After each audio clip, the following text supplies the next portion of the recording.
السلام علیکم۔ میں اپنے یوٹیوب چینل اردو سیکھیے نورین کے ساتھ میں آپ سب کو خوش آمدید کہتی ہوں۔ آج ہم جماعت ہشتم کے سبق پاکستان کے موسم کا اگلا حصہ پڑھیں گے۔ موسم سرما درختوں، پودوں اور پتوں کے ساتھ جو سلوک بھی کرے یعنی برتاؤ، لیکن گرمی کی لو اور برسات کی حبس یعنی گھٹن کے مارے ہوئے انسان اس کا بہت خوش دلی سے استقبال کرتے ہیں۔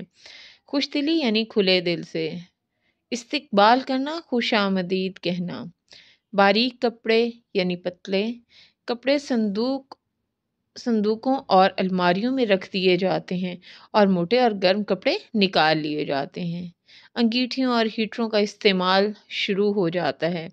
انگیٹھیاں کہتے ہیں بیٹا کوئلے دہکانے والی چیز، جس میں کوئلے رکھ کر دہکائے جاتے ہیں یا لکڑیاں لگا کر گرمائش پیدا کی جاتی ہے۔ لوگ لحافوں میں دبک جاتے ہیں یعنی چھپ جانا۔ پستہ، بادام، اخروٹ اور چلغوزے کا استعمال عام ہو جاتا ہے۔ جو کم آمدن والے یہ مہنگی چیزیں نہیں خرید سکتے، کم آمدن یعنی جن کی کمائی کم ہوتی ہے، وہ گرم خستہ چنوں اور مونگ پھلی سے کام و دہن کی تواضع کرتے ہیں۔ کام و دہن یعنی تالو اور منہ، تواضع خاطر مدارات کرنا۔ اللہ بڑا کریم یعنی کرم کرنے والا اور مہربان ہے یعنی مہربانی کرنے والا ہے۔ اس نے ایسی سستی اشیاء بھی پیدا کی ہیں جو اپنی غذائیت اور افادیت یعنی فائدے میں مہنگی اشیاء سے کسی اعتبار سے کم نہیں۔ سردیوں میں بھنی ہوئی اشیاء کھانے اور یخنی پینے کا اپنا لطف ہوتا ہے۔ لطف یعنی مزہ۔ یخنی مرغی کا شوربہ۔ اللہ تعالیٰ نے پاکستان کو مختلف موسموں کے ساتھ اراضی بھی متنوع عطا کی ہے۔ اراضی یعنی زمین، متنوع مختلف قسم کی۔ پنجاب اور سندھ کا بیشتر یعنی اکثر علاقہ زرخیز اور میدانی ہے، اور بلوچستان، گلگت بلتستان اور خیبر پختونخوا کا علاقہ پہاڑی اور پتھریلا ہے۔ پتھریلا یعنی پتھروں سے بھرا ہوا۔ یہاں ایسے بلند و بالا پہاڑ ہیں جن کی چوٹیاں سارا سال برف سے ڈھکی رہتی ہیں۔ چوٹی کی جمع مراد پہاڑیاں ڈھکی رہتی یعنی چھپی رہتی۔ موسم سرما میں اگر آپ کا دل برف باری دیکھنے کا خواہاں ہو یعنی خواہش مند یا چاہتا ہو، تو آپ پنجاب کے پہاڑی علاقے، مری کے علاوہ خیبر پختونخوا کے علاقے نتھیا گلی یا بلتستان کے شہر سکردو جا سکتے ہیں۔ دور دور تک ریت دیکھنے کی آرزو ہو یعنی خواہش ہو تو پنجاب کے جنوبی علاقے چولستان یا سندھ کے صحرائے تھر کی طرف چلے جائیں۔ صحرا کہتے ہیں بیٹا ایسا خطہ زمین جہاں پر ریت ہی ریت ہوتی ہے۔ گرمیوں میں تو ان ریگستانی علاقوں کی سیاحت سیر و تفریح تکلیف دہ ہوگی، البتہ سردیوں میں یہاں موسم معتدل ہوتا ہے یعنی درمیانہ۔ مصنف اس اقتباس میں بتاتے ہیں کہ اللہ تعالیٰ نے پاکستان کو مختلف موسموں سے نوازا ہے، جن میں سردی، گرمی، بہار اور خزاں، اور ہر ایک موسم اپنے اندر ایک خوبصورت سما لیے ہوئے ہے۔ اس کی تمام خصوصیات اور اس کی خوبصورتیاں ایک دوسرے سے جدا ہیں۔ تو یہاں پر مصنف موسم سرما کا احوال بتاتے ہیں کہ موسم سرما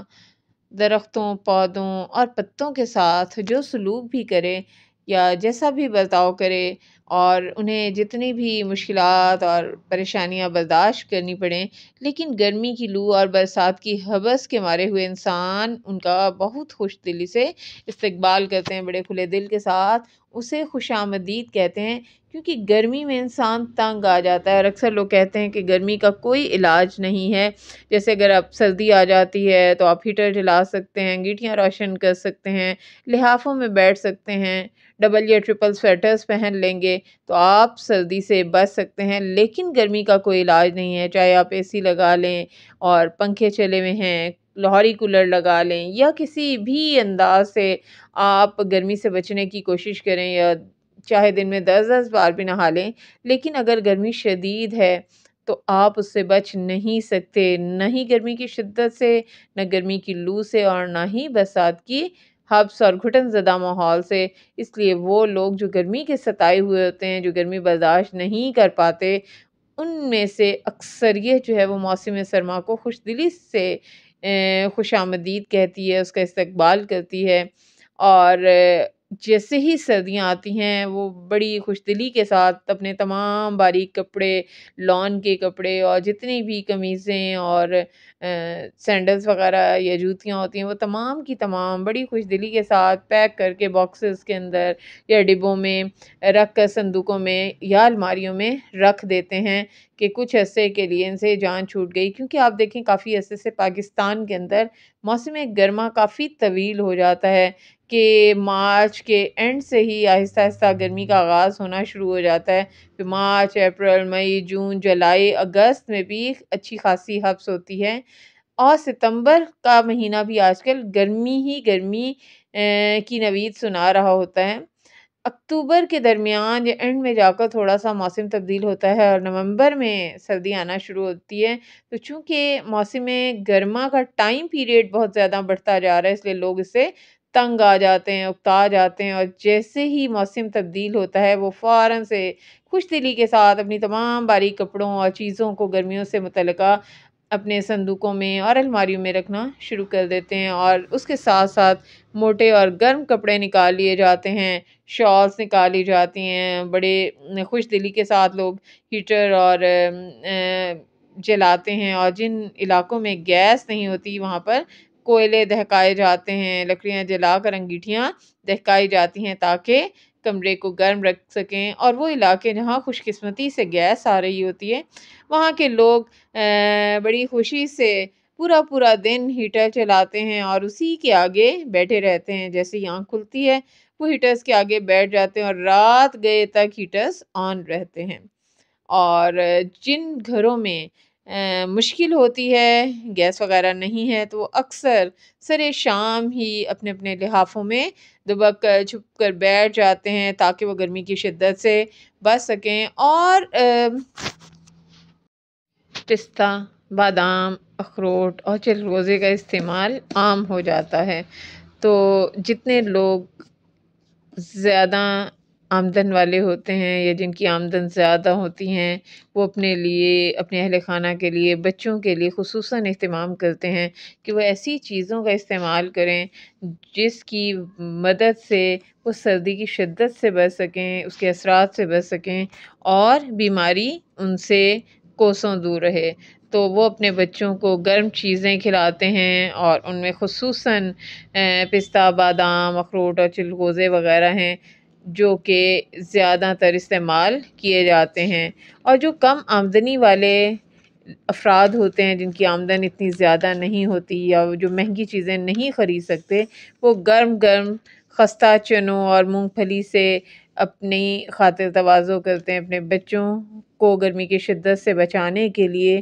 وہ یہ تمام چیزیں استعمال کرتے ہیں، کیونکہ یہ اللہ تعالیٰ کا کرم و فضل ہے کہ اس نے ان چیزوں میں بھی وہی غذائیت رکھی ہے جو مہنگی چیزوں کے اندر رکھی ہے، اور اللہ تعالیٰ بڑا کریم اور مہربان ہے، وہ بڑی مہربانی کرنے والا ہے، اور رب تو سب جانتا ہے، وہ ہماری شہرک سے بھی زیادہ قریب ہے، اور اسے پتہ تھا کہ انسان کو کیا کیا مسائل اور پریشانیاں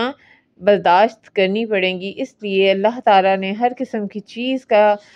بندوبست کیا اور ہر قسم کے انسان کے لیے غذائیت سے بھرپور چیزیں مہیا کی ہیں۔ اس نے ایسی سستی اشیاء بھی پیدا کی ہیں جو اپنی غذائیت اور فائدے میں مہنگی اشیاء سے کسی بھی لحاظ سے کم نہیں ہیں، اور وہ وہی فوائد پہنچاتی ہیں جو کہ مہنگی چیزیں کھانے والے افراد حاصل کر سکتے ہیں۔ اسی طریقے سے سردیوں میں بھنی ہوئی اشیاء کھانے سے اور یخنی پینے کا بھی اپنا لطف ہے۔ اگر آپ دیکھیں تو سردی کے موسم میں ہمیں چرغا اور مچھلی اور سوپ وغیرہ خصوصاً دیکھنے کو ملتے ہیں، اور لوگ زیادہ تر سوپ کا، یخنیوں کا استعمال کرتے ہیں۔ اسی طرح بھنی ہوئی چیزوں میں وہ مرغی، مچھلی اور سیخ کباب، چپل کباب اور بھنے ہوئے گوشت زیادہ تر کھاتے بھی ہیں اور اپنے اہل خانہ کو کھلاتے بھی ہیں، تاکہ وہ گرمی کی شدت سے محفوظ رہیں اور ان کے جسم جو ہیں وہ گرم رہیں، اس لیے وہ ہر حالت میں اپنے بچوں کو بھنی ہوئی اشیاء کھلاتے ہیں اور مختلف قسم کے سوپ اور یخنی سے لطف اندوز ہوتے ہیں۔ اللہ تعالیٰ نے پاکستان کو مختلف موسموں کے ساتھ ساتھ اراضی بھی متنوع عطا کی ہے، یعنی مختلف قسم کے زمینیں پاکستان کے اندر موجود ہیں۔ پنجاب اور سندھ کا بیشتر یعنی اکثر علاقہ زرخیز اور میدانی ہے۔ یہاں پر سرسبز و شاداب کھیت دکھائی دیتے ہیں اور ہر قسم کی فصل جو ہے یہاں پر کاشت کی جا سکتی ہے، کیونکہ یہاں کے کھیت نہایت زرخیز ہیں اور یہاں پر میدان ہی میدان ہیں، سرسبز میدان ہیں جو تا حد نگاہ نظر آتے ہیں۔ اس لیے یہاں پر زیادہ تر فصلیں کاشت کی جاتی ہیں۔ یہ زرخیز علاقہ ہے اور بلوچستان، گلگت بلتستان اور خیبر پختونخوا کا علاقہ پہاڑی اور پتھریلا ہے۔ یہاں پر آپ کو ہر طرف پہاڑ ہی پہاڑ دکھائی دیتے ہیں اور پتھر ہی پتھر دکھائی دیتے ہیں، اور یہاں پر ان علاقوں میں زیادہ تر زرخیز زمینیں دکھائی نہیں دیتی، فصلیں کاشت ہوئی نظر نہیں آتی، اور یہ علاقے اتنے زیادہ سرسبز و شاداب بھی نہیں ہیں، یہاں پر وادیاں اور میدان بھی دکھائی نہیں دیتے۔ یہاں ایسے بلند و بالا پہاڑ ہیں جن کی چوٹیاں سارا سال برف سے ڈھکی رہتی ہیں، اور جب بھی آپ کسی بھی مہینے میں سال کے چلے جائیں، اگر آپ برف باری دیکھنے کے خواہش مند ہیں تو یہاں پر برف پوش پہاڑ بآسانی دکھائی دیتے ہیں۔ موسم سرما میں اگر آپ کا دل برف باری دیکھنے کا خواہش مند ہو اور آپ چاہتے ہوں کہ آپ برف باری دیکھیں، تو آپ پنجاب کے پہاڑی علاقے مری کے علاوہ خیبر پختونخوا کے علاقے اور نتھیا گلی یا بلتستان کے شہر سکردو بھی جا سکتے ہیں۔ وہاں پر آپ کو ہر طرف برف ہی برف دکھائی دے گی، اور دور دور تک ریت دیکھنے کی آرزومند ہوں، یا اگر آپ خواہش رکھتے ہوں کہ آپ کو ریت اور ریت کے ٹیلے دکھائی دیں اور ہر طرف صحرا کا ماحول دکھائی دے، تو آپ پنجاب کے جنوبی علاقے چولستان یا سندھ کے صحرائے تھر کی طرف چلے جائیے، تو وہاں پر آپ صحرا دیکھیں گے اور ریت ہی ریت دیکھیں گے، جو اس ماحول کو باقی تمام علاقوں سے جدا کر دیتی ہے۔ گرمیوں میں تو ان ریگستانی علاقوں کی سیاحت تکلیف دہ ہوگی، البتہ سردیوں میں یہاں موسم درمیانہ ہوتا ہے، یہاں پر اتنی زیادہ نہ گرمی ہوتی ہے نہ سردی، اس لیے آپ بآسانی ان علاقوں کا رخ کر سکتے ہیں اور صحراؤں کے حسن سے لطف اندوز ہو سکتے ہیں۔ امید کرتی ہوں میری چھوٹی سی کاوش آپ سب کو پسند آئی ہوگی، اور اس طرح پڑھا کر ہم اپنے طلباء و طالبات کے لیے آسانیاں فراہم کر سکتے ہیں اور سبق کے اہم نکات انہیں بآسانی یاد کروا سکتے ہیں۔ شکریہ۔